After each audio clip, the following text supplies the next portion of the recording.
आगे बढ़ाते हुए, जैसे कि ब्रह्मा कुमारी आज पूरे विश्व में इस ध्येय के साथ कार्य कर रही है, स्व परिवर्तन से विश्व परिवर्तन। आज हर एक परिवर्तन चाहता है कि कुछ बदलाव हो, कुछ नया हो, लेकिन जब परिवर्तन की बारी आती है तो हर कोई एक कदम पीछे हो जाता है।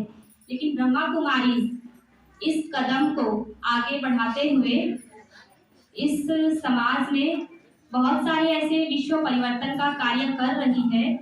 अभी से नहीं बल्कि पिछले 85 वर्षों से वो परिवर्तन का आगाज शुरू कर चुकी है, अनवरत परिवर्तन के लिए कार्य कर रही है। और इस परिवर्तन की शुरुआत, जैसे कि ब्रह्मा कुमारी में कहा जाता है, चैरिटी बिगेन्स एट होम, खुद से करनी है परिवर्तन की शुरुआत।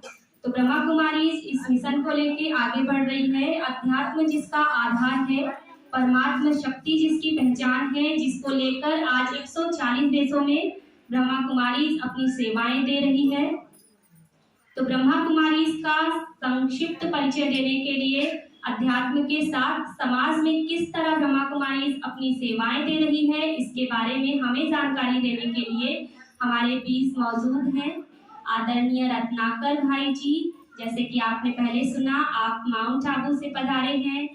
आप बाल्यकाल से विद फैमिली ब्रह्मा कुमारी के इस ज्ञान में चल रहे हैं और आप पिछले 7 वर्षों से माउंट आबू राजस्थान हेडक्वार्टर में अकाउंट ऑफिस में अपनी सेवाएं दे रहे हैं। अपने जीवन को इस अध्यात्म की राह पर आप समर्पित कर चुके हैं। तो मैं आपसे निवेदन करना चाहूंगी कि संस्था की गतिविधियों के बारे में, सामाजिक और आध्यात्मिक क्या संस्था की एक्टिविटीज हैं, उन सबकी जानकारी देंगे रत्नाकर भाई जी। ओम शांति। वैसे संस्था के बारे में आप सभी तो परिचित ही होंगे। संस्था का नाम प्रजापिता ब्रह्मा कुमारी ईश्वरीय विश्वविद्यालय है। और ईश्वरीय विश्वविद्यालय इसलिए इसको कहा जाता है क्योंकि यहाँ पर इसका टीचर कोई ह्यूमन बीइंग्स नहीं है, इसका टीचर स्वयं परमपिता परमात्मा है। और वो परमपिता परमात्मा जो सुप्रीम है, उसकी शिक्षाएं भी सुप्रीम है और उसकी शिक्षाओं को धारण करने वाले डिवाइन बन जाते हैं, देवता बन जाते हैं। इसलिए इसको ईश्वरीय विश्वविद्यालय कहा जाता है। इसकी स्थापना आप सबको पता होगा 1936 में स्वयं निराकार परमपिता परमात्मा शिव द्वारा स्थापित की गई। ये विश्व इतिहास में पहली ऐसी घटना थी जब भगवान को इस धरती पर आना पड़ा और इंसान को सुख शांति देने के लिए एक स्कूल खोलना पड़ा, जिसका नाम रखा प्रजापिता ब्रह्मा कुमारी। और उस समय ये संस्था पाकिस्तान के सिंध प्रांत में था। जब इंडिया विभाजन हुआ, ये माउंट आबू में स्थानांतरित।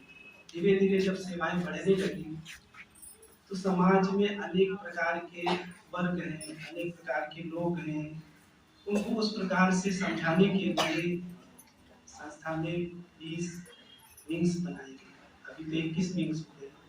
जैसे यूथ विंग को समझाने के लिए, अगर यूथ को यूथ के प्रकार से नहीं समझाएंगे तो उनको समझ नहीं आएगा। डॉक्टर को डॉक्टर के प्रकार से नहीं समझाएंगे तो उसको समझ नहीं आएगा। इंजीनियर को इंजीनियर के प्रकार से नहीं समझाएंगे तो उसको समझ में नहीं आएगा। तो उसके लिए 20 विंग्स बने, जैसे इंजीनियरिंग, महिला wing, social wing, rural wing, medical wing, ऐसे करके 20 विंग्स बने और वो 20 विंग्स इस संस्था की सेवाओं को आगे बढ़ा रहा है। और इस संस्था में आने वाले हर एक स्टूडेंट का, हर एक लोगों का ये लक्ष्य रहता है कि हमको अपने अंदर से बुराई को दूर करके समाज को बुराई से मुक्त करना है। जैसे बहन जी ने बताया ना, चैरिटी बिगिंस एट होम, है ना, खुद से परिवर्तन करके समाज में परिवर्तन लाना है। और यही सफलता का जो महामंत्र है, परमात्मा ने हम सभी को शिक्षा के रूप में दिया है कि स्व परिवर्तन से विश्व परिवर्तन होगा।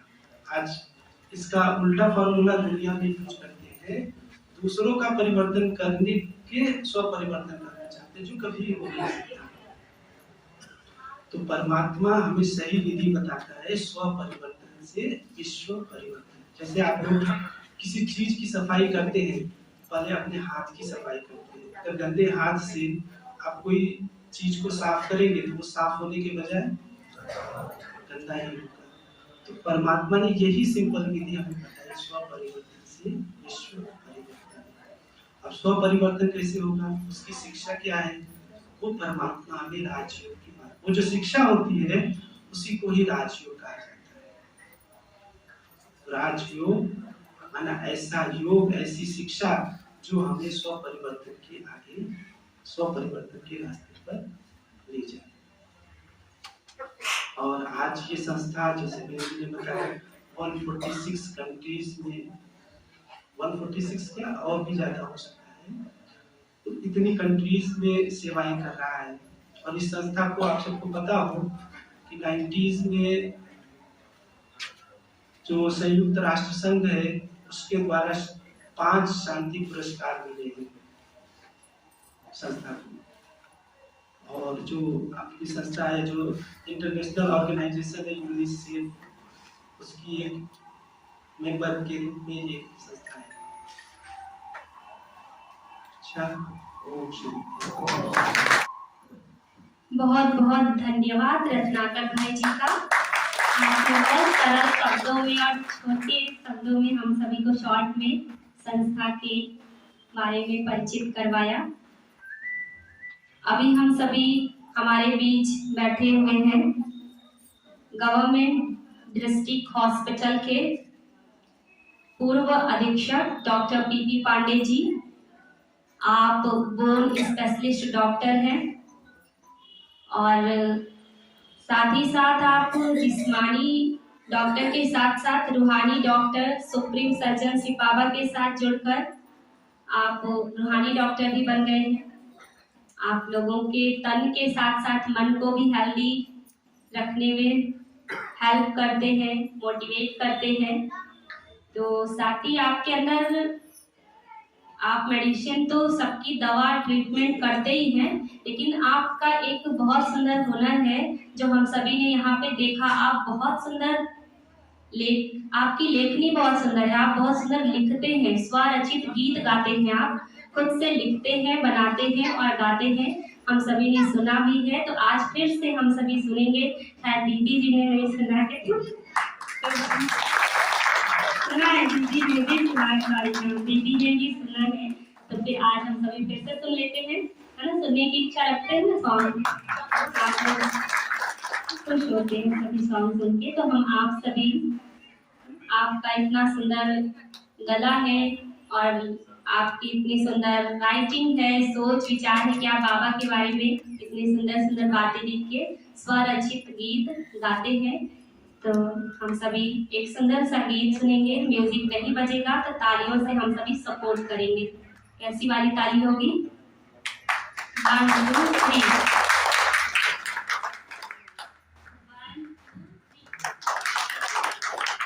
सहयोग करेंगे। धन्यवाद आदरणीय डॉक्टर साहब।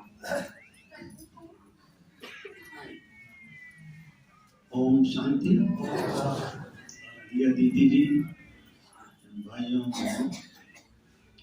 आज महाशिवरात्रि है और आज के दिन हमारे परम पिता परमात्मा का अवतरण हुआ था, यानी उनका जन्म हुआ था, इसलिए हम लोग उसको शिव जयंती कहते हैं।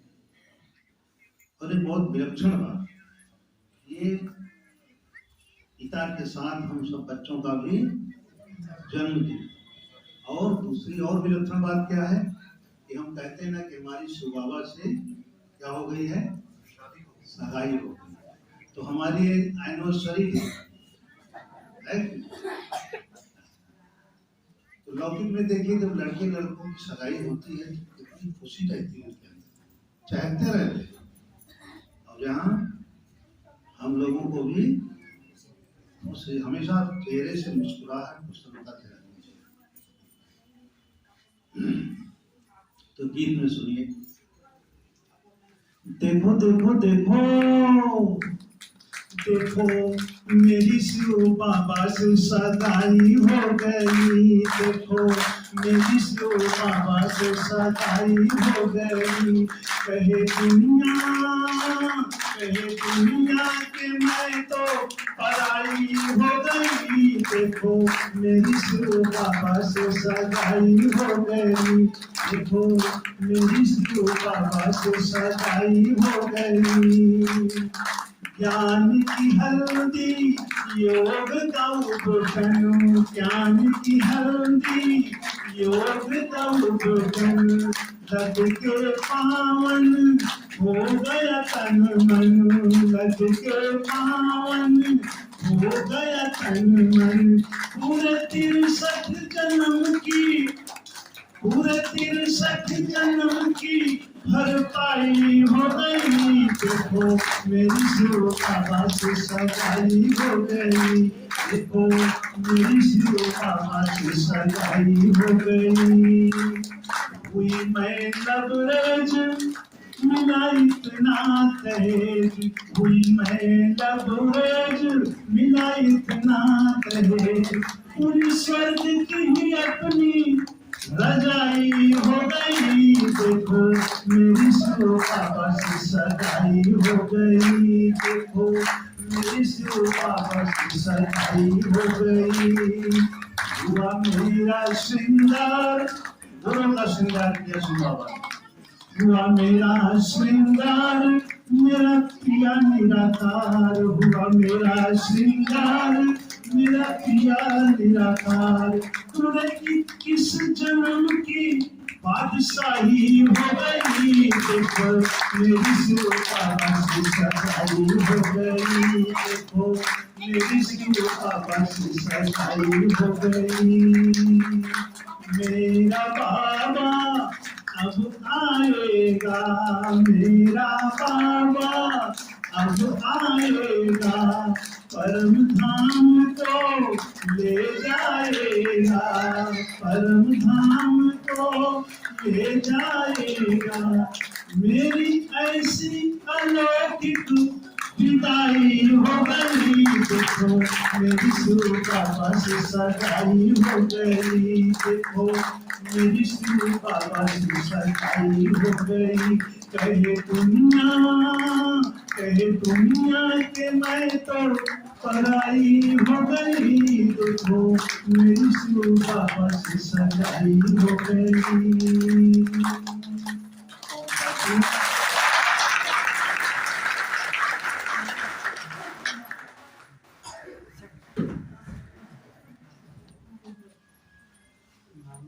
बहुत बहुत खूबसूरत।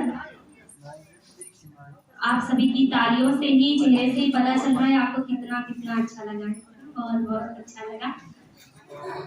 ठीक है, हम सभी अब आगे का कार्यक्रम बढ़ाते हुए, जैसे कि आज महाशिवरात्रि के उपलक्ष्य में हम सभी महाशिवरात्रि महोत्सव मना रहे हैं, या बोले तो शिव बाबा का बर्थडे जन्मोत्सव मना रहे हैं ना। तो इस बाबा के जन्मदिन, बाबा का जन्मदिन, बाबा कहता है सो बच्चों का जन्मदिन, आपका और बाबा का, हम सभी का जन्मदिन है। तो आज हम इस जन्मदिन को केक काटकर सेलिब्रेट करने वाले हैं। तो अभी केक कटिंग के लिए हम सभी बाबा के, हमारी दीदियां और आप सभी मिलके हम सभी केक कटिंग शुरू करेंगे।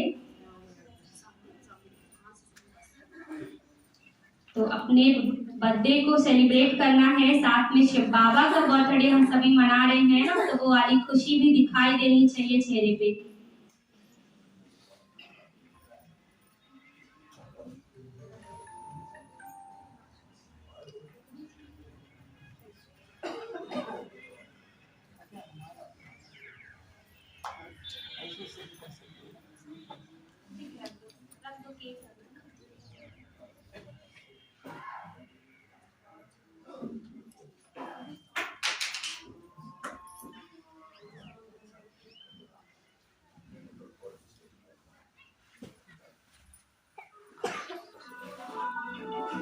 हम सभी केक काटने के लिए आदरणीय दीदी जी से, डॉक्टर साहब से, प्रिंसिपल सर से, सबसे श्रद्धा दीदी, राखी दीदी, सभी केक काटने के लिए आगे आएंगे। शिव बाबा की उपस्थिति महसूस करते हुए कि बाबा भी हम सभी के बीच में है, तो परमात्मा की उपस्थिति को महसूस करते हुए हम सभी केक काटते हैं।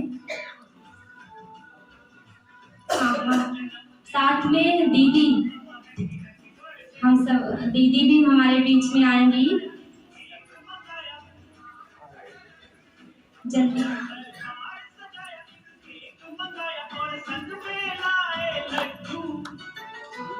हमारी मीठी प्यारी दीदी हेमा दीदी जी से भी रिक्वेस्ट है, आप भी आएंगे, केक कटिंग में शामिल होंगे। तो शिव बाबा की प्रेजेंस को फील करते हुए हम सभी केक कटेंगे, केक काट रहे हैं।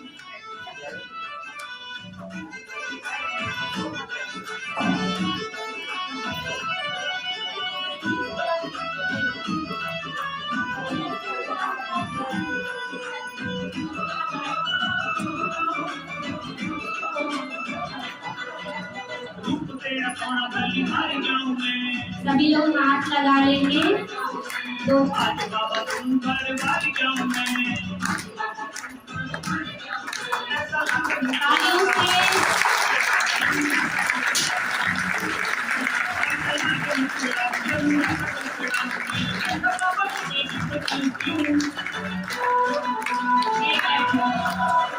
तालियों से सभी सहयोग देंगे।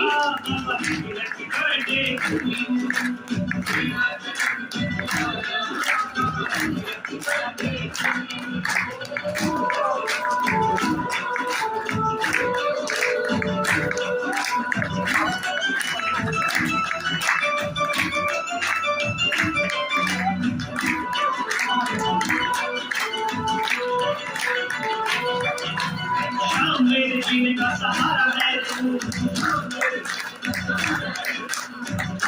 जहाँ से भी प्यारा है तू, हमें करना ना तू आएंगे जरूर, हमें करना ना तू आएंगे जरूर, दिन रात करे तेरा थैंक यू, तेरा जन्मदिन आया, बाबा हैप्पी बर्थडे टू यू।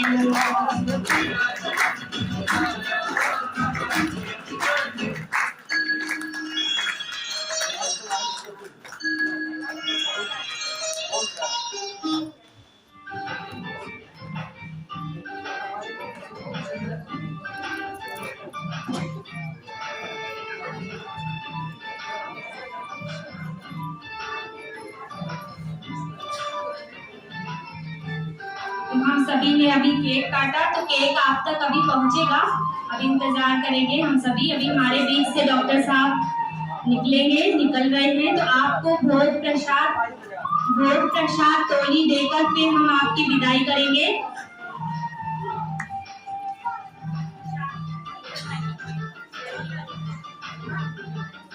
भोग प्रसाद लेके हमारे बीच से डॉक्टर साहब निकल रहे हैं। अब आगे के प्रोग्राम की इस कड़ी को, प्रोग्राम के गीत को आगे बढ़ाते हुए हम सभी, जैसे कि आज हम सभी शिवरात्रि के उपलक्ष्य में इकट्ठे हुए हैं। शिवरात्रि अज्ञान अंधकार को दूर करने का सूचक है, नाइट को लाइट में बदलने परमात्मा का अवतरण होता है। हमारी बुराइयों को हम कैसे दूर करें, परमात्मा शिव बाबा हमें उसकी ट्रेनिंग देते हैं।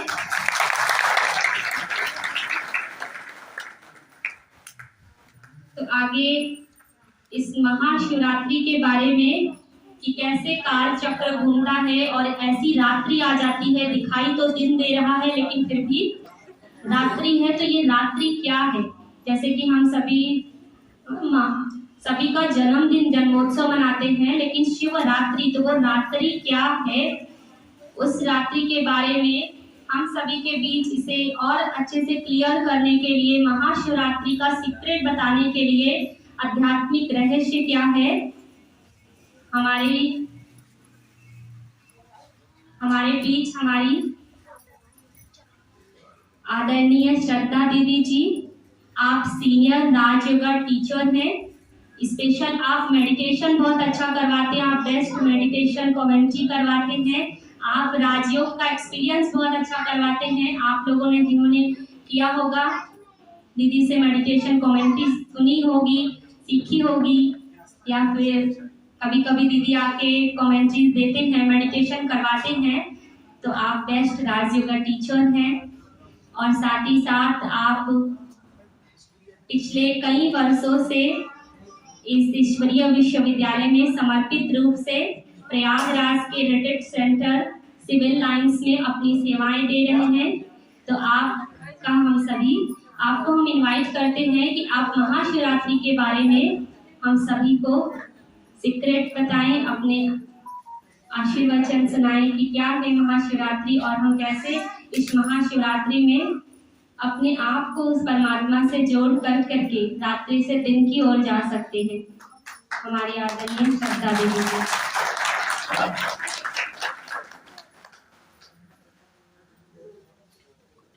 ओम शांति। अभी अभी आप सबने गीत भी सुना। सगाई होगी शिव बाबा के साथ? शादी कब होगी? शादी कब होगी? दीदी कह रहे जटमंडी पर प्यार है। और कई बार बाबा कहता है कि क्या बन के चलना है आपको, बराती या साथी? साथी बन के जाना है। अभी अभी केक भी काटा आप सभी ने। तो ये जो शिवरात्रि का पर्व है, वैसे तो 2 दिन पहले हम लोग मना चुके, लेकिन ब्रह्म कुमारी में ये पर्व कई हफ्तों तक चलता है, क्योंकि ये जो त्योहार है, ये जो पर्व है, ये हम सभी के पिता का जन्म उत्सव है। हम जन्म उत्सव ना कह के इसको अवतरण दिवस कह सकते हैं, क्योंकि जन्म तो साधारण रीति से होता है, लौकिक रीति से होता है, लेकिन भगवान शिव का अवतरण होता है, जन्म नहीं होता, क्योंकि जिसका एक बार जन्म हो गया उसकी मृत्यु भी निश्चित है। परमात्मा शिव इस धरा पर अवतरित होते हैं और उसी का यादगार पर्व हम सभी शिवरात्रि के रूप में हर वर्ष मनाते हैं। आपने देखा होगा, अगर किसी बच्चे का जन्म आधी रात में भी होता है तो अगले साल उसका हम बर्थडे सेलिब्रेट करते हैं, बर्थ नाइट नहीं कहा जाता है ना, जन्मदिन कहते हैं, जन्म रात्रि नहीं कहते। लेकिन शिव के पीछे रात्रि शब्द का प्रयोग होता है। तो ये रात्रि उस 12 घंटे वाले दिन और रात की बात नहीं है, ये रात्रि है अज्ञान की, ये रात्रि है तामसिकता की, ये रात्रि है भ्रष्टाचार की, ये रात्रि है अत्याचार और विकारों की। भगवान शिव इस धरा पर आकर हम बच्चों को इस तरह की रात्रि से मुक्ति दिलाते हैं और हम बच्चों को स्वर्णिम प्रभात की ओर ले जाते हैं।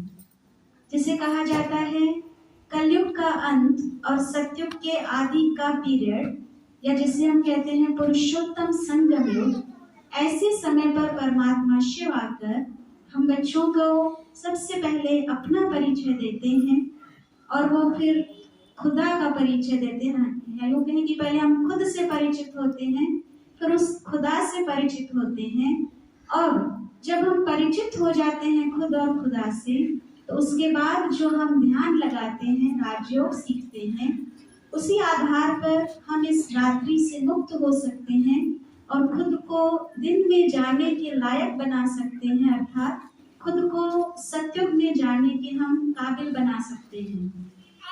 और वो जो काबिलियत आती है वो आती है क्वालिटीज के आधार पर, वो आती है गुणों के आधार पर।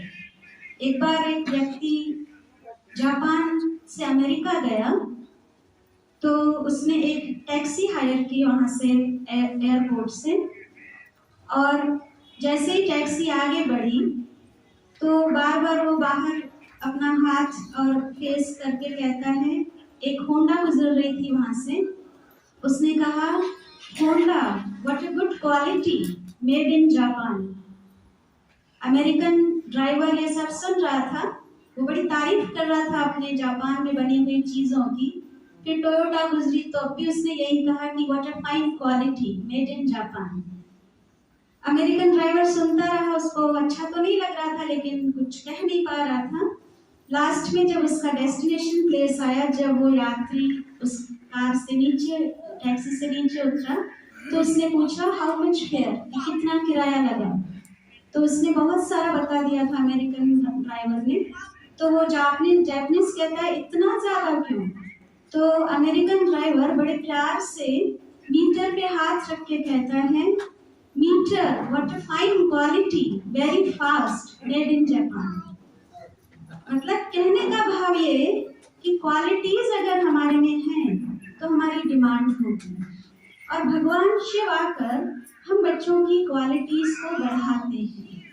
भगवान शिव आकर हम बच्चों के अंदर ऐसे दिव्य गुणों को जगाते हैं जो हम पूरी दुनिया में पूछने लायक बन जाते हैं।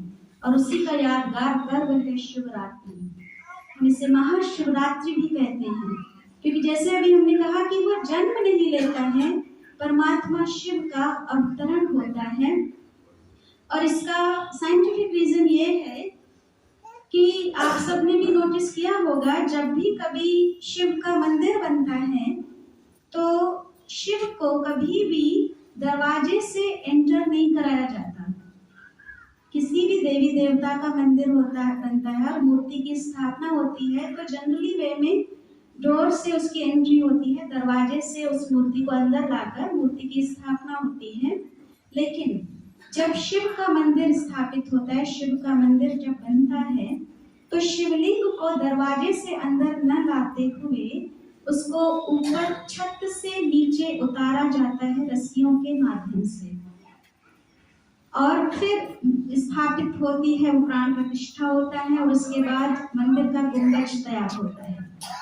कहने का भाव ये कि और सभी देवी देवताएं जन्म लेते हैं, लेकिन भगवान शिव ऊपर से अवतरित होते हैं, इसलिए उन्हें ऊपर से नीचे उतारा जाता है। और सबसे बड़ी बात ये कि वो हम बच्चों के प्यार में नीचे आया। हम बच्चों की पुकार सुनकर वो भगवान शिव नीचे आए हैं। जो कहा गया है कि जब जब धर्म की ग्लानि होती है तब तब मैं आता हूँ और आकर के साधु सन्यासियों का भी उद्धार करता हूँ। तो ये वो समय चल रहा है जब धर्म की अति ग्लानि चल रही है। वैसे तो धर्म ग्लानि के बहुत सारे सिम्टम्स बताए जाते हैं, उसमें मुख्य ये है, कहा जाता है कि जब 4 कुओं का पानी एक कुएं में समा जाए, लेकिन एक कुएं का पानी 4 कुओं में न समा सके, तब समझिए धर्म की अति हानि होगी। आज वही हो रहा है। आज 4 बच्चों को एक माँ बाप बड़े प्यार से पाल लेते हैं, लेकिन एक माँ बाप को 4 बच्चे नहीं पाल सकते। या तो माँ बाप का बंटवारा कर देते हैं, माँ को तुम संभालो, बाप को हम संभालेंगे, या तो 6-6 महीने का टर्न बना लेते हैं।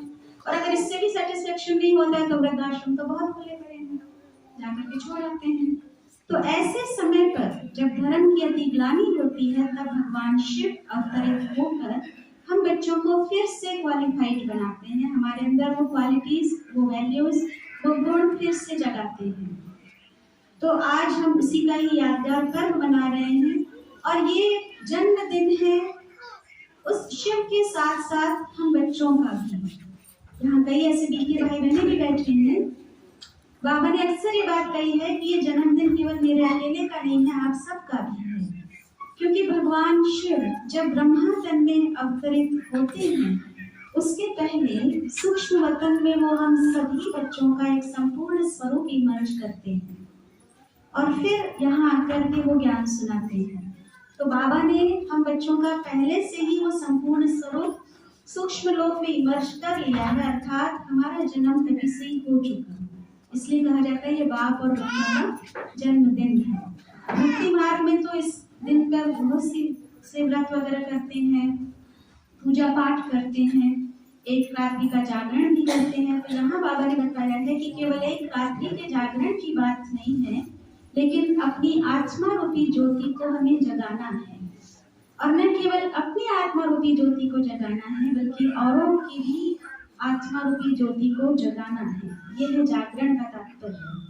व्रत करते हैं तो यहाँ पे भगवान ने बताया है कि केवल एक दिन के भोजन के व्रत की बात नहीं है, उपवास हमें करना है तो बुराइयों का करना है।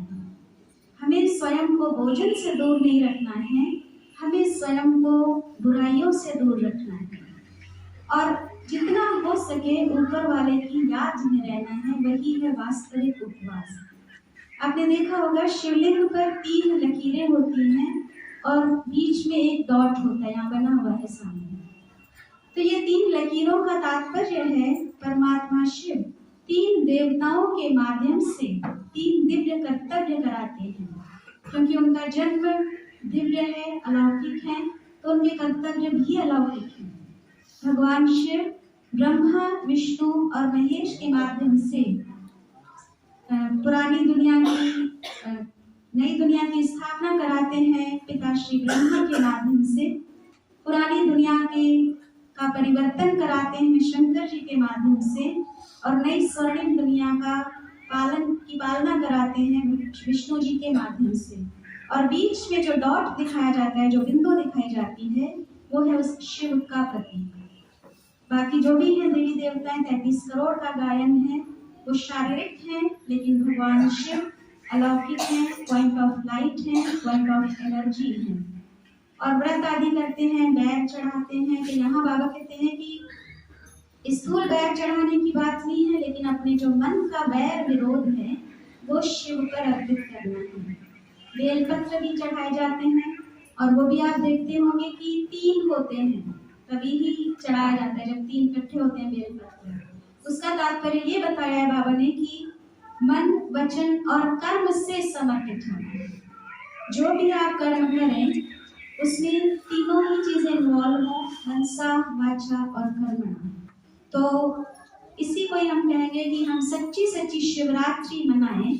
केवल एक दिन का व्रत उपवास करके नहीं, परंतु हम सदा सदा के लिए स्वयं को बुराइयों से मुक्त कर लें और जितना हो सके उस भगवान शिव पर हम संपूर्ण रीति से बलि चढ़ जाएं या स्वाहा हो जाएं, समर्पित हो जाएं। यही है वास्तविक शिवरात्रि मनाना। ओम शांति।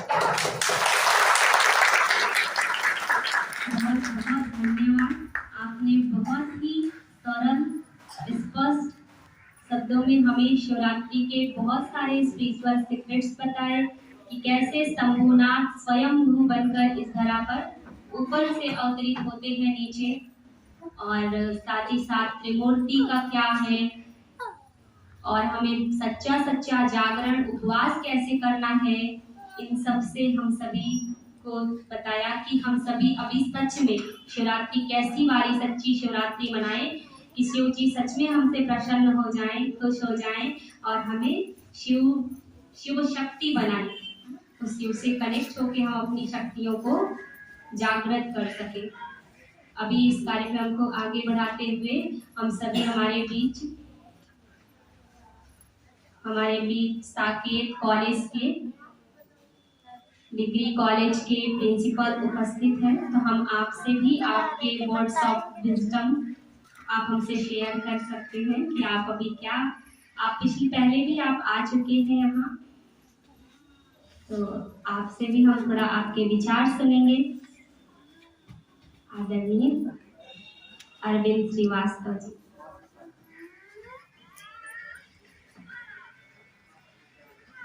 आदरणीय देवी जी और यहाँ उपस्थित सभी विद्वजन, आप सबको अरविंद श्रीवास्तव का नमन। मैं वास्तव में कॉलेज का प्रिंसिपल सूचना अंतराल के कारण शायद बहन वास्तव में एक चीज मैं आपको बता के तब अपनी बात शुरू करूंगा। मैं बहुत न तो ज्ञानी पुरुष हूँ और न मेरे पास कोई ज्ञान नहीं जाता है। आप सभी के पास मुझसे ज्यादा ज्ञान है, मुझसे ज्यादा अनुभव है, लेकिन फिर भी मैं अपने भाव व्यक्त करूंगा। इसमें कोई त्रुटि होती से केवल भाव मानकर ही स्वीकार करिएगा। ये कोई ज्ञान की जगह नहीं है, और जहाँ पर इतने विद्वजन बैठे हो वहाँ पर ज्ञान की बात करना भी सूर्य को प्रकाश दिखाती है। आज हम लोग शिवरात्रि के इस अवसर पर सबसे पहले भगवान शिव की को नमन करते हैं और एक जो उनके उसमें बहुत प्रचलित है, ओम त्र्यंबकं यजामहे सुगन्धिवर्धनम् उर्वारुकमिव बन्धनान् मृत्युर्मुक्षितमामृतात्। ये क्या है? इसमें क्या कहना चाहते हैं हमारे मनीषी? हम इसको थोड़ा सा अपने मनोभाव इस मामले में व्यक्त करेंगे। वास्तव में भगवान शिव जो हमारे सबसे आदि गुरु के रूप में माने जाते हैं, आदि गुरु में क्या क्या चीज होनी चाहिए, कैसा गुरु होगा जो हमको ज्ञान दे पाएगा, ये इस श्लोक में कहा गया है। कैसा होना चाहिए गुरु? वो हमारे जीवन का गुरु भी कैसा होना चाहिए। त्रयंबक, हमारी जो 5 इंद्रियां हैं, ये तो केवल वही चीज बताती है जो हमको इस दुनिया के से हमको टच से, आंख से दिखाई देके, कान से सुनाई देके, नाक से सूंघ करके, जीवा से स्वाद लेके। लेकिन शिव कैसे है? त्रयंबक है, उनका तीसरा नेत्र खुला है। तीसरा नेत्र मतलब विश्लेषण की शक्ति। जो कुछ भी हमने देखा, सुना, स्वाद लिया, उसको महसूस किया, उसकी विश्लेषण से हम क्या निकाल सकते हैं जो इसकी सही विश्लेषण कर सके, वो हमारा गुरु होगा। आप सोचिए अगर ऐसा गुरु हमको मिल जाए तो जीवन तो अपने आप आगे बढ़ जाएगा।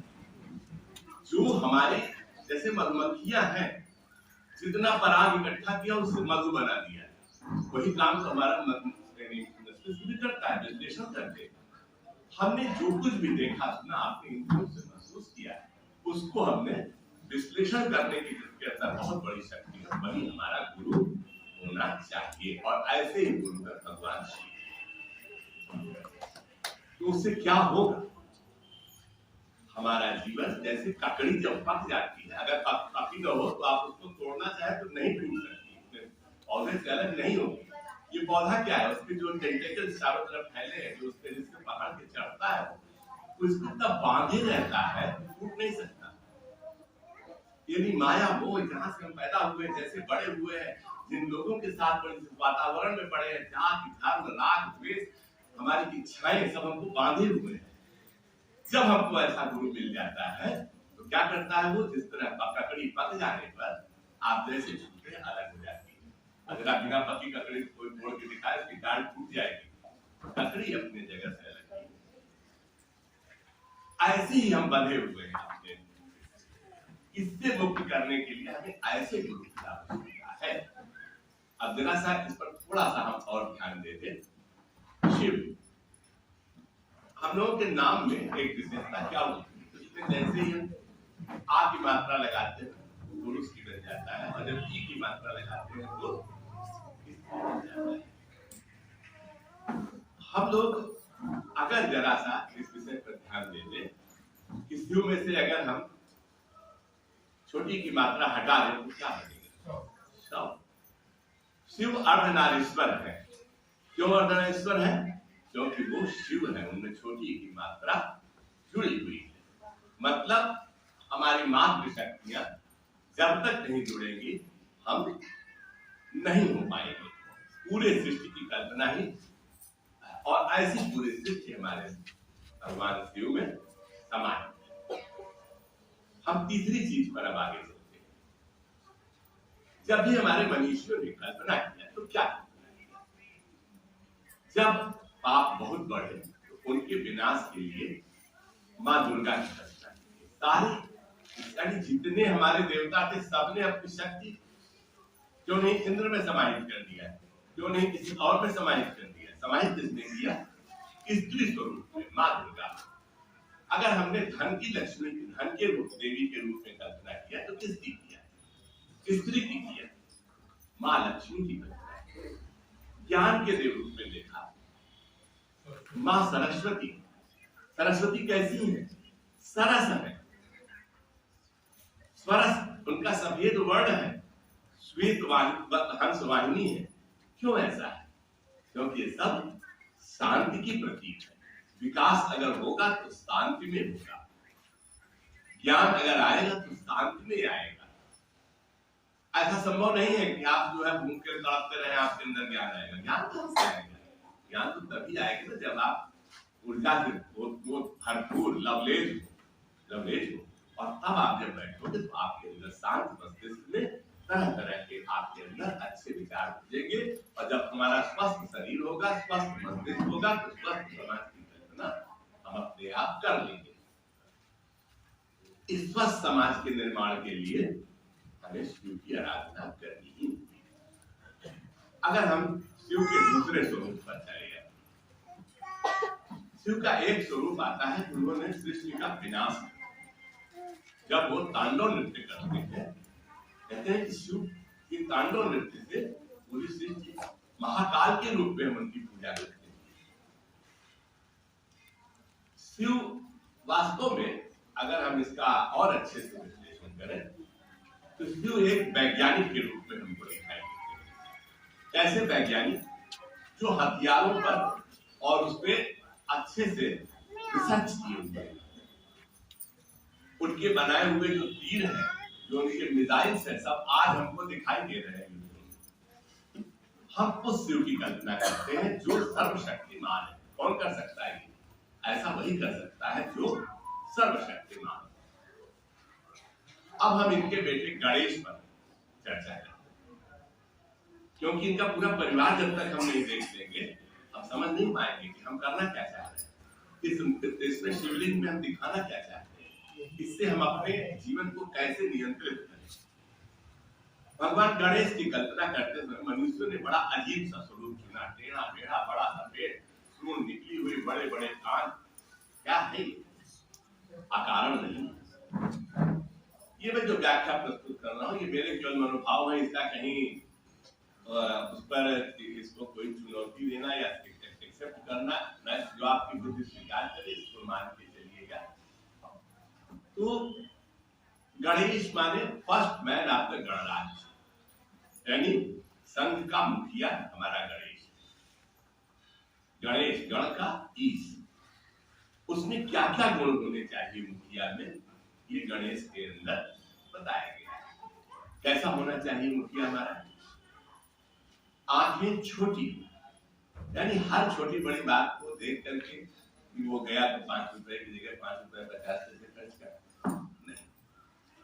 कान बड़े हो, गणराज्य में जो कुछ भी हो रहा है उसकी पूरी सूचना उसके पास होनी चाहिए। तंत्र उसका अच्छा होना चाहिए, लेकिन आंखें झुकी हुई, हर चीज को समझता सब कुछ रहे। हमने आंख से देखा, कान से सुना, अब जरा हाथी को देखिए, हर चीज को पहले मुंह के साफ करता रहता है, नाक से लगातार।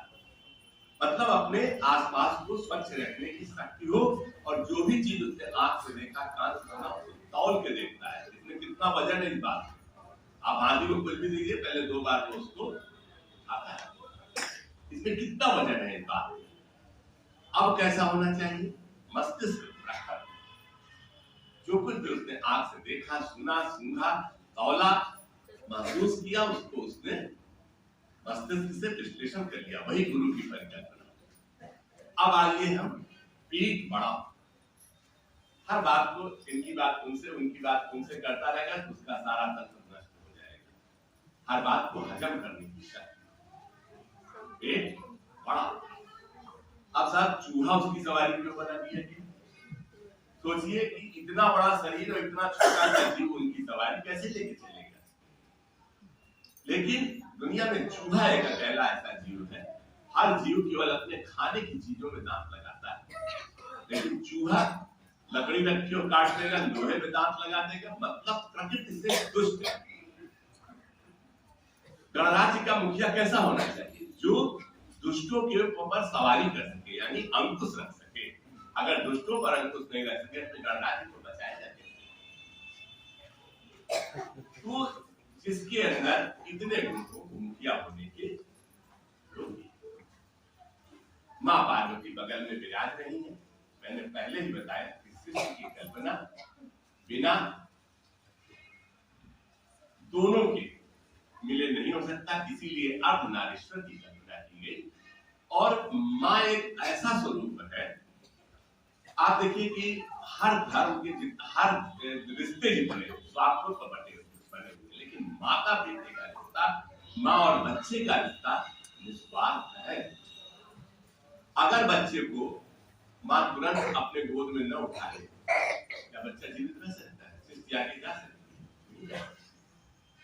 चिड़िया लाती है अपने मुंह का खाना, पशु पक्षियों के तो भोजन सबसे ऊपर है ना।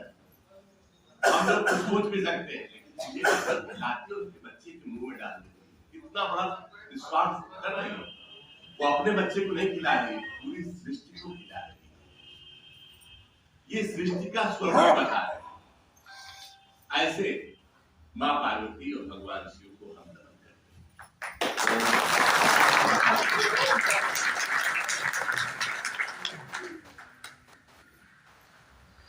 बहुत बहुत सुंदर।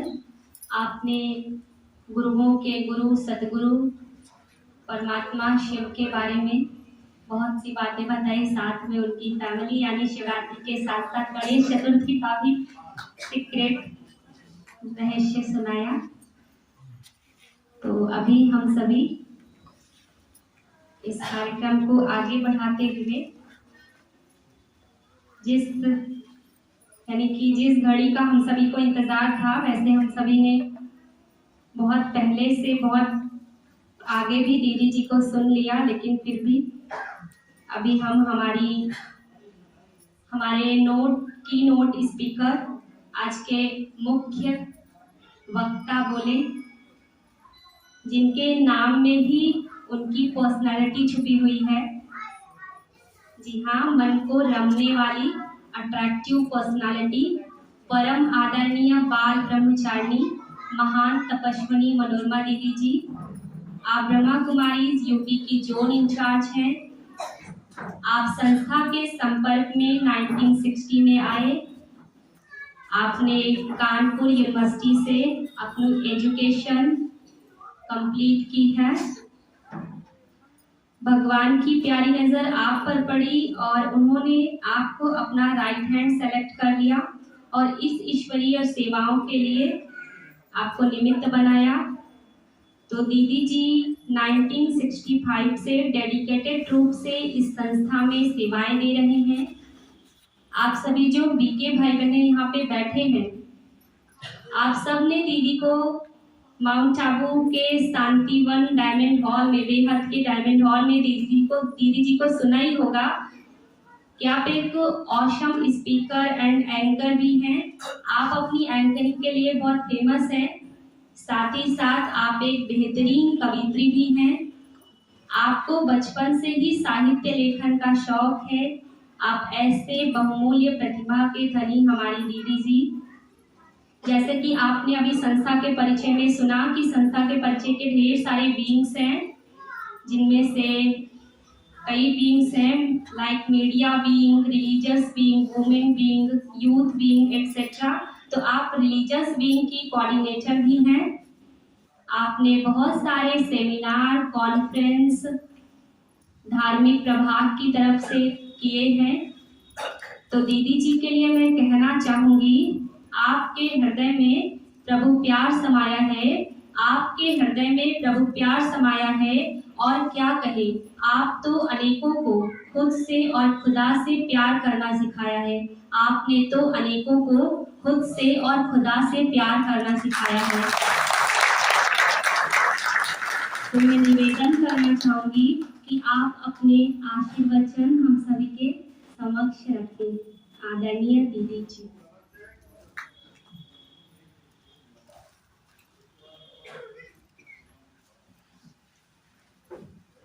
ओम शांति।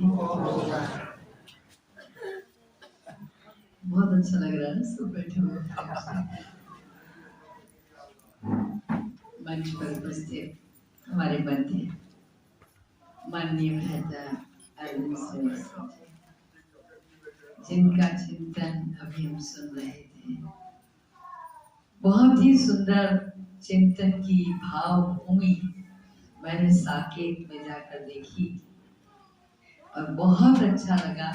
मैं इस बात को कभी विस्मरण नहीं कर सकती कि आज के इस कलयुगी आंधी तूफान के मौसम में आपने मर्यादाओं को परिधान के रूप में वहाँ स्थापित कर रखा है। किसी डिग्री कॉलेज में यूनिफॉर्म नहीं होती। प्राय आप देखेंगे बच्चे जैसे ही डिग्री में पहुंचते हैं खुश हो जाते हैं, अब हमको कोई यूनिफॉर्म पहन के नहीं जाना है।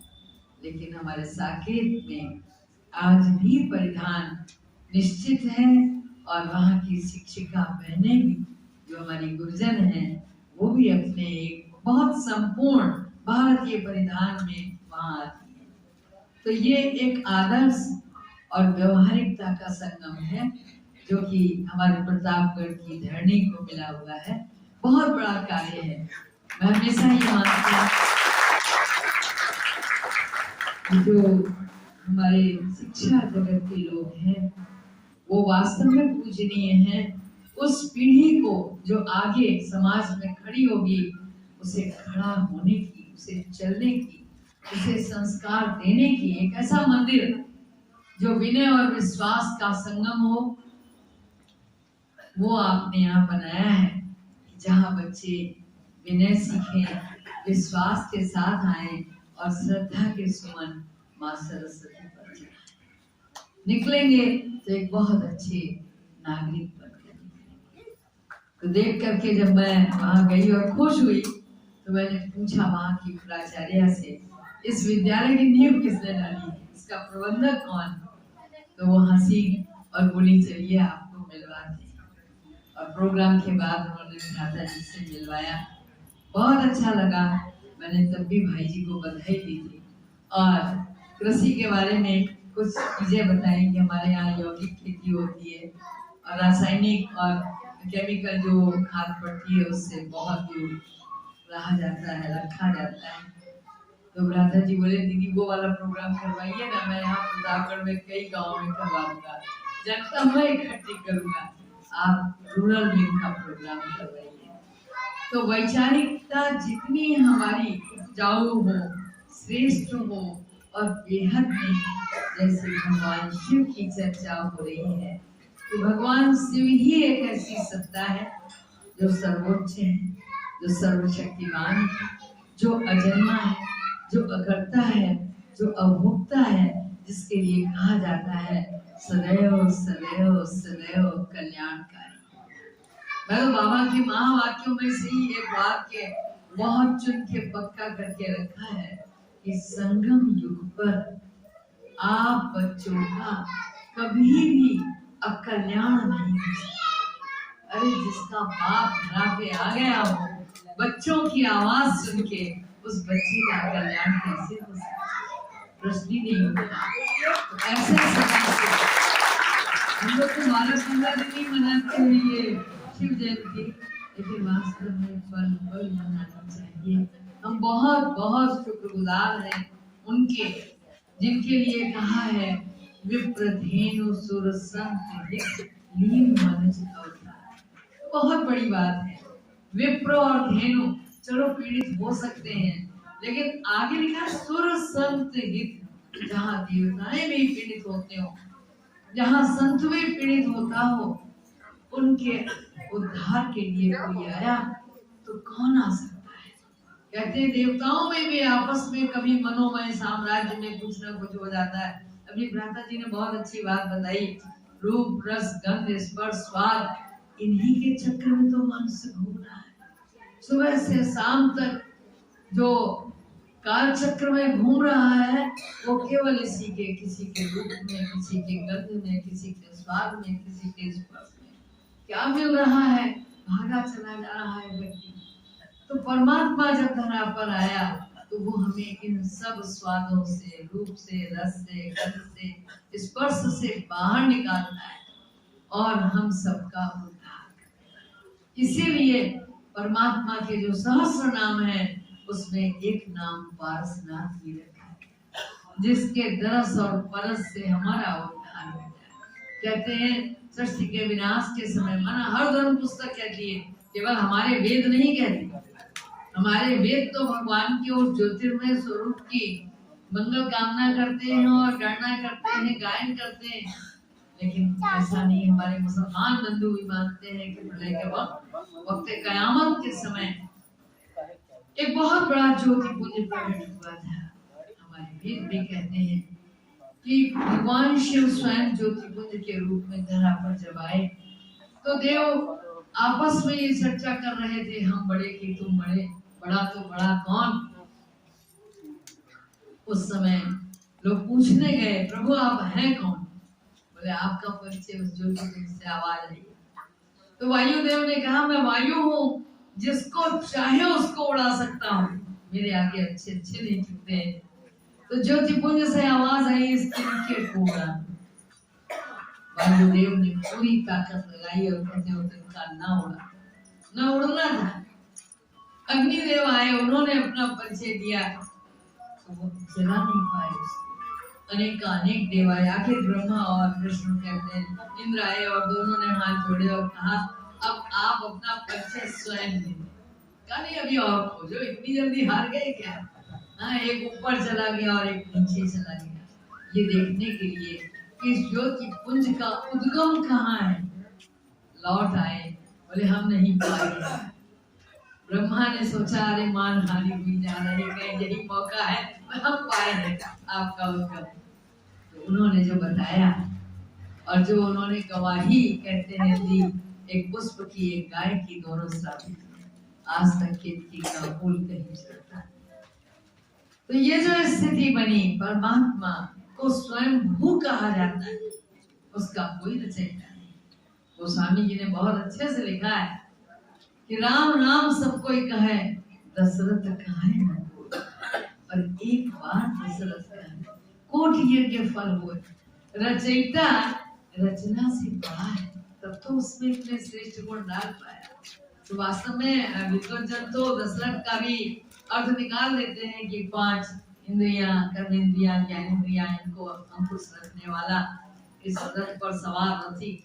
तो वो स्थिति माना सोचिए, तो भगवान का रचयिता कौन? भगवान का कोई रचयिता नहीं। इसीलिए कहते शिव शंभो, हमने तो शंभो उनको मान लिया जो जटाधारी हैं, शीश पर जिन्होंने चंद्रमा धारण कर रखा है, गंगा धारण कर रखी है, गले में सर्प धारण कर रखे हैं, तो हम कहते हैं वो शंभु। नहीं, शंभु शब्द वास्तव में स्वयं भू का अपभ्रंश है। परमात्मा शिव कल्याणकारी, और वो शिव कल्याणकारी इस धरा पर आए, तो उनका कोई रचयिता नहीं, वो आप ही पूज्य है, सदैव पूज्य है। सत्यम शिवम सुंदरम उन्हीं के लिए कहा जाता है, सच्चित आनंद उन्हीं के लिए सच्चिदानंद कहा जाता है। रही बात शंभु की, तो आप शंभु की जब जब प्रतिमा देखते हैं तो आप देखते होंगे कि उनके आगे भी भगवान शिव का एक ज्योतिर्मय स्वरूप रखा जाता है। जब देखते हैं उनको तपस्वी रूप में, वो उनके आगे बैठे हुए। हमारे ही रूप की कोई पूजा करना चाहे, हमारे आगे रख दे और कहे तुम भी पूजा कर लो, करेंगे? बोले क्या तमाशा, हमारे रूप को रख करके कह रहा पूजा करो। तो भगवान शिव उनसे भी बड़ा, इसीलिए कहा गया है विधि हरि शंभु न चावन हारा, देव न जाने का। ब्रह्मा विष्णु महेश से भी जो ऊंचा है, वो भी उनके ताप को नहीं जानते। ऐसे परम पिता परमात्मा शिव, ऐसे उद्धार करता, जैसे कहा ना आपने कि त्र्यंबकम यजामहे सुगंधि पुष्टिवर्धनम, वो सत्ता जिसके आगे आत्मा कहती है कि हे त्र्यंबकम यजामहे, मैं प्रस्तुत हूँ सुगंधि पुष्टिवर्धनम। अब मेरे आचरण में वो सुगंधि आ गई, मैं अब पुष्ट हो गया हूँ, उर्वा रूप में वो बंधना मृत्यु। तो मुझे अब परिपक्व करके मोक्ष की ओर, मृत्यु से परे उधर ले चलो। उस भगवान शिव के लिए वही एक मुक्ति दाता है, वही जीवन मुक्ति दाता है। तो परमात्मा ही आकर के इस धरा पर जब अवतरित होते हैं तो हर छोटे से लेकर बड़े तक का उद्धार करते हैं। परमात्मा आज भी मुक्ति और जीवन मुक्ति, मैंने क्या कहा, बहुत गई थोड़ी रही, थोड़ी भी अब जाए। अभी जब क्लास करा रही थी तो मैंने ये बात कही, उसके पीछे केवल एक ही बात थी कि अब भी पैरों में गति ले आओ। अभी प्रसाद पढ़ने लगे तो हम एक दो को धक्का देके भी आगे जाना चाहते हैं। किसी को हम खड़ा कर दें, नहीं लाइन तोड़ने मत देना, तो उसको रिक्वेस्ट करते हैं, भैया बहुत जल्दी है, बहुत दूर जाना है, जरा पहले दिलवा दो। तो जैसे ये स्थूल प्रसाद को हम सोचते हैं पहले मिल जाए, अरे तो भगवान का जो प्रसाद रोज मिल रहा है, उसकी वाणी से जो निरंतर अमृत हम सबको मिल रहा है, तो उस अमृत को पाने के लिए क्यों नहीं धक्का मुक्की कर लेते, थोड़ा आगे आ जाओ, थोड़ा जल्दी कर लो और अपने जीवन को बनाओ। बात उतनी ही है, क्योंकि जब जागे ज्ञान का पंथ कृपाण की धार, इनका कोई वक्त नहीं है। हमें मिल गया वो जगत नियंता, तो जिसने हमारा सौभाग्य बढ़ा दिया, ये कहकर हे अर्जुन कोटों में कोई में कोई मुझे बदला ही जाए। तो आज परमात्मा की नजर हम पर पड़ी और उसने हमें चुन लिया। हमसे ज्यादा भाग्यशाली, सौभाग्यशाली, पद्मा पदम भाग्यशाली कोई नहीं हो सकता। लेकिन उस भाग्य को अब हम बने। जैसे लोग हमसे पूछते थे कुंभ मेले में दिव्य और भव्य कुंभ, आप क्या कहेंगे? हम हंसते थे कि भाई भव्य तो योगी जी ने बना दिया, जितना पैसा खर्च कर सकते थे कर दिया। योगी जी ने भव्य बनाया, इसमें कोई दो राय नहीं, लेकिन दिव्य बनाना अब संतों का काम, भव्य हो गया। अब जो दिव्यता लानी है इस कुंभ में, वो हम सबका काम, हम एक एक प्राणी मात्र का काम है। अब इसी तरीके से सृष्टि के 24 घंटे की रात्रि की चर्चा नहीं बहन अभी सुना रही। ये वो शिवरात्रि की बात नहीं है कि फाल्गुन मास का चलो कृष्ण पक्ष और 13 में हमने भगवान शिव की आराधना की, एक रात्रि का जागरण किया और उन पर बेलपत्र चढ़ाए, बेल चढ़ाया, अग्धतूरा चढ़ाया, गन्ना चढ़ाया, खुद भी खाया और मस्त रहे। बोले बस, बहुत से लोग तो इस दिन जरूर भांग बढ़िया पिसवाते, बंटवाते भी है, चढ़ा भी लेते हैं, तो भगवान का प्रसाद वस्तुतः परमात्मा की अहेतुक कृपा जो हमें प्राप्त हुई है, हमें नशा उसका चढ़ना चाहिए। और ये 24 घंटे 365 दिन की शिवरात्रि का वो दिन नहीं, बल्कि देखो, आंखें खोलो, अंतर मन की आंखें खोलो, आप उसको देखो जो विश्व की घड़ी में बज रहा है। सतयुग गया, त्रेता गया, द्वापर गया, कलयुग भी जाने वाला है, और कलयुग के अंत और सतयुग की आदि में, जिसे हम संगम युग कहते हैं, जहाँ आत्मा और परमात्मा का संगम होता है, जहाँ कलयुग जो कलाहीन युग हो गया, कलह युग हो गया, कल पुर्जों का युग हो गया, इस युग का समापन 2 युग ब्रह्मा का दिन और 2 युग ब्रह्मा की रात। तो ये जो समापन है शिवरात्रि जब हम मनाते हैं, ब्रह्मा की रात्रि का समापन है। इस समय आप ब्रह्म मुहूर्त में बैठे हो। इस समय पहले लोग क्या करते थे, जाकर के काशी विश्वनाथ में काशी करवट ले जाते थे, प्रभु आप पर बलिहार जा रहे हैं, तो इस तन से बलिहार गए, लेकिन नहीं, मन से बलिहार जाओ। ऐसी करवट खाओ जो आत्मा की कालिमा साफ हो जाए और तमो से सतो की ओर बढ़ जाए। अगर जाना है तो ऐसी भस्म आरती करो महाकालेश्वर में कि हमारे अंदर की मगरूरियत रेशा रेशा हो जाए, पूरी तरह समाप्त हो जाए। तब इस संगम युग का महत्व है। हमारे यहाँ जो प्राचीन था उसका प्रतीक हर जगह मौजूद है, और हम इतने समझदार हैं कि हम अपनी समझदारी तो बयान नहीं कर सकते। एक बार हमने पूछा किसी से, ये बताओ इनके ऊपर ये जो जलहरी लगाते क्यों? हंसने लगे, बोले अरे बहन जी इतनी सी बात आपको पता नहीं, भगवान शिव ने जो कालकूट का पान किया था उसकी वजह से बहुत गर्म हो गए थे, तो इसलिए उन पर एक बूंद जल गिरता है ताकि शीतल हो जाए। मुझे हंसी आई, जो सारे जग को शीतल करने वाला, अरे वाह इंसान जो उसको शीतल करता है, सोचने की बात। भगवान शीतल हो जाए। अरे थोड़ा सोचो, जो उनके प्रतीक में हम शंभू को देखते हैं सामने, जिन्होंने की कहते हैं गरल पान किया, गले में रोक लिया, न नीचे ले गए कि हृदय की भावनाएं कहीं दूषित न हो जाए, न ऊपर ले गए कहीं विवेक कुंठित न हो जाए। विचार करके देख लो, चलो साकार में शंकर को ही सामने ले आओ। अद्भुत है उनका परिवार, जहाँ भुजंग गले में लेते हो, लेकिन गर्मी तब भी नहीं है क्योंकि गंगा विराजी हुई है। एसी लगा है माथे पे, जिसने चंद्रमा को ग्रहण कर रखा हो, कहाँ उसको गर्मी है। हाँ, वहीं सामने नंदी बैठे हैं, एक दूसरे के दुश्मन एक ही परिवार में मौजूद है।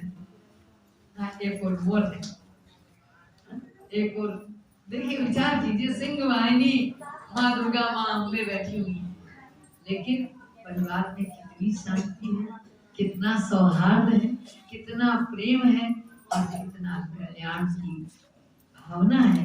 अगर योगक्षेम वहां में हम कहीं है तो उनके परिवार, उस परिवार के सदस्य आप।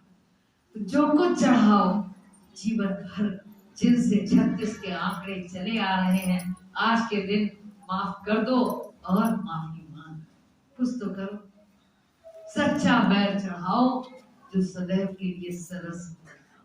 गन्ने की गडेरी आपके मुख को मीठा कर दे, नहीं जीवन को मीठा कर दे, इतनी मिठास अपने ये जो आपका मधुरा है, हमारे अंदर की विकृतियां, इनको बहन जी ने बताया ही कि मन से चढ़ाओ, वचन से चढ़ाओ, कर्म से चढ़ाओ, स्वयं प्रति चढ़ाओ, सर्व प्रति चढ़ाओ, सच्ची शिवरात्रि। ठीक है। कहा जाता है श्रद्धा मान देती है, नम्रता सम्मान देती है, योग्यता स्थान देती है, और तीनों मिल जाए तो व्यक्ति को हर जगह सम्मान देती है। और हमारी दीदी जी तीनों का ही संगम है। आपने हमें गुणों से बिल्कुल भर दिया, रत्नों से, कि कैसे हम खाली अंदर से जो भी विकार और मैल भरे हुए हो उनसे खाली हो जाएं। सिर्फ बाहर बाहर का मनाए नहीं, अंदर से उसे मना के, अंदर की गंदगी को निकाल के उस शिव पर अक धतूरा बेर भांग के साथ उसको चढ़ाने के साथ साथ अंदर की चीजों को हम कैसे चढ़ा के विकारों से मुक्त हो जाएं। बहुत बहुत धन्यवाद आदरणीय दीदी जी का। तो अभी हम सभी हमारे बीच बैठे हुए हैं जिला संवाददाता दैनिक जागरण के। हम आपका भी हार्दिक स्वागत और अभिनंदन करते हैं रमेश त्रिपाठी जी। और कार्यक्रम को आगे बढ़ाते हुए, जैसे कि आज हम सभी शिव परमात्मा का जयंती जन्मोत्सव सेलिब्रेट कर रहे हैं, उस निराकार परमात्मा का हम सभी अभी झंडा ध्वजारोहण भी फहराएंगे, ध्वजारोहण करेंगे। लेकिन उसके पहले हम यहाँ से जाएंगे तो फिर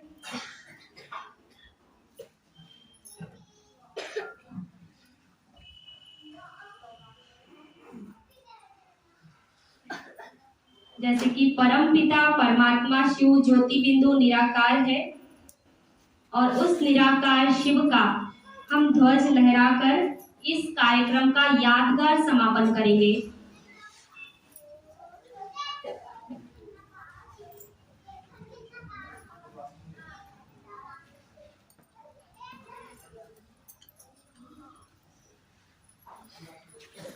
तो जैसे कि हम सभी ने कार्यक्रम की शुरुआत योग से की, हमारी भारतीय संस्कृति का परंपरा है परमात्मा की याद से शुरुआत करना, और समापन भी हम ऐसे ही परमात्मा की याद से करेंगे। तो 2 मिनट सभी साइलेंस में बैठेंगे और परमात्मा को याद करेंगे। लेकिन उसके पहले हम सभी हमारे जो गेस्ट बैठे हुए हैं, हम इनको टोली और सौगात दे के फिर झंडारोहण के लिए बाहर निकलेंगे।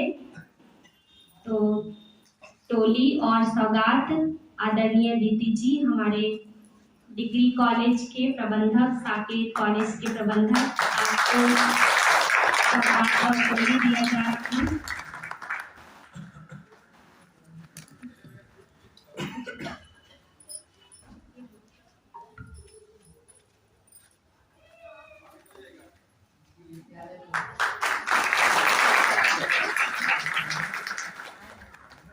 जैसे कि अभी 3 मिनट गीत बजेगा, एक आध्यात्मिक गीत। उस गीत के को हम सुनते हुए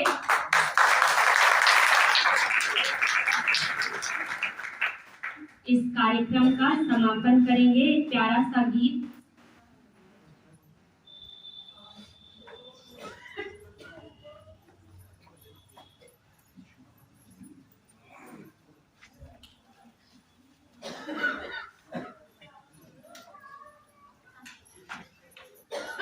तो अभी हम सभी एक परमात्मा को धन्यवाद देते हुए, धन्यवाद का गीत सुनते हुए बैठेंगे और परमात्मा को याद करेंगे। 2 मिनट साइलेंस। सभी सीधे बैठ जाएंगे हलचल बंद करके।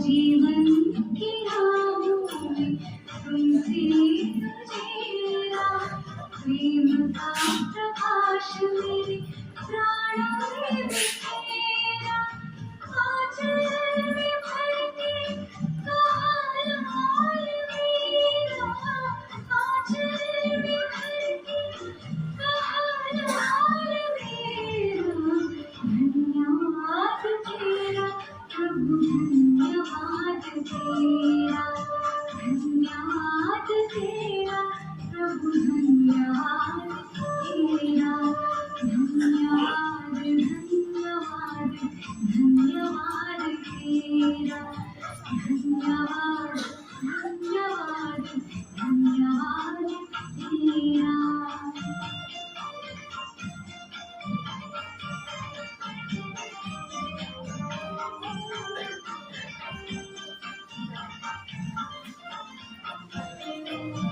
ज्ञान तो बहुत था पर खुद से अनजान थे, आत्मज्ञान पाते हुए दूर थे भगवान से।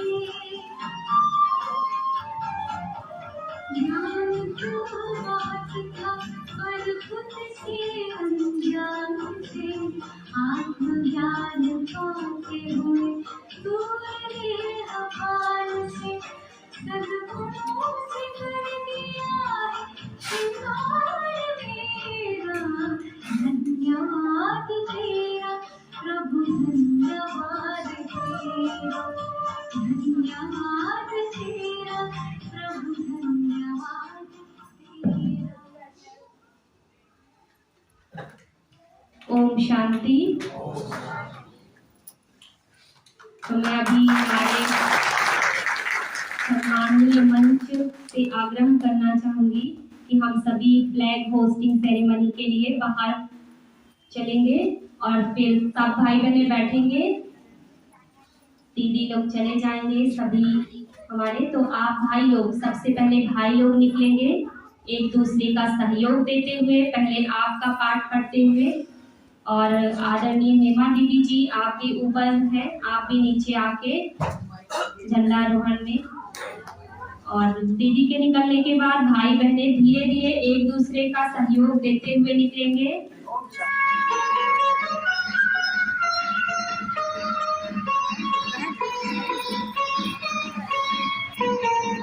लेकर हम सब हाथ में हाथ सुनाए एक अनोखी बात, लेकर हम सब हाथ में हाथ सुनाए एक अनोखी बात।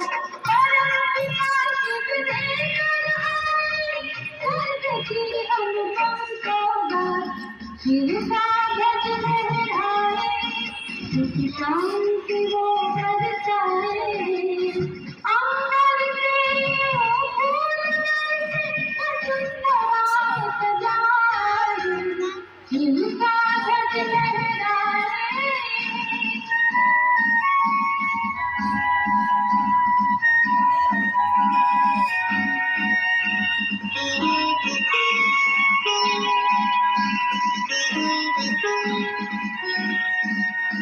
इस ध्वज के नीचे करो प्रतीक्षा रे किनारे। ओम शांति। हम सब इस शिव ध्वज के सामने यह संकल्प करते हैं कि प्राणी मात्र के प्रति सदैव शुभकामना रखेंगे, न दुख देंगे, न दुख लेंगे। सदैव समाधान स्वरूप रहेंगे, सदैव समाधान स्वरूप रहेंगे, समस्या नहीं बनेंगे। समस्या नहीं बनेंगे। उसके साथ हम सब दाता बन एक दो को सहयोग देते हुए शिव बाबा की श्रीमत पर चलेंगे और लोगों को चलाएंगे। ओम शांति। ओम शांति। ओम शांति। राजकुमार भाई हैं?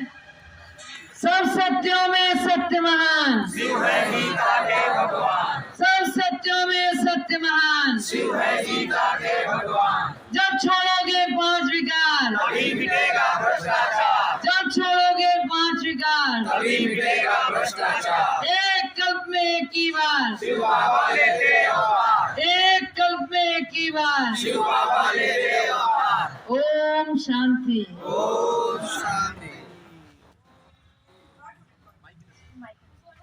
शिव बाबा की है ललकार, जब छोड़ोगे 5 विकार। शिव बाबा की है ललकार, जब छोड़ोगे 5 विकार। ओम शांति। नारी जब जग जाएगी, जब छोड़ेंगे 5 विकार, जब छोड़ेंगे 5 विकार। जागो जागो समय को पहचानो, जागो जागो समय को पहचानो, जागो जागो समय को पहचानो। बीड़ी सिगरेट और शराब करते जीवन यही का। बीड़ी सिगरेट और शराब, बीड़ी सिगरेट और शराब। प्रकृति हमें इशारा देती, करो श्रेष्ठ कर्मों की खेती। प्रकृति हमें इशारा देती, करो श्रेष्ठ कर्मों की जीवन को